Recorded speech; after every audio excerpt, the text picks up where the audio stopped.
ব্যবসা না করতে চাওয়ায় সাভারের আশুলিয়ায় এক গ্যাস সিলিন্ডার ব্যবসায়ীকে কুপিয়ে হত্যা করেছে কিশোর গ্যাং সদস্যরা। সকালে আশুলিয়ার দক্ষিণ বাইপাইল এলাকায় এ হত্যাকাণ্ডের ঘটনা ঘটে। বিস্তারিত দেখুন স্টাফ রিপোর্টার বাবুল আহমেদের প্রতিবেদনে।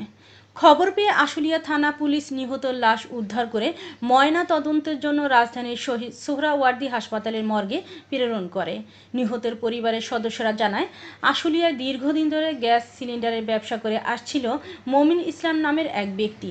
পরে তাকে মাদক ব্যবসা করার জন্য চাপ দিচ্ছিলেন কিশোর গ্যাং লিডার রুবেল। এ সময় তিনি মাদক ব্যবসা করতে অস্বীকার করলে সকালে প্রায় 30 জনের একটি কিশোর গ্যাং গ্রুপ দক্ষিণ বাইপাইল এলাকায় তাকে ধরে প্রকাশ্যে ধারালো অস্ত্র দিয়ে কুপিয়ে হত্যা করে।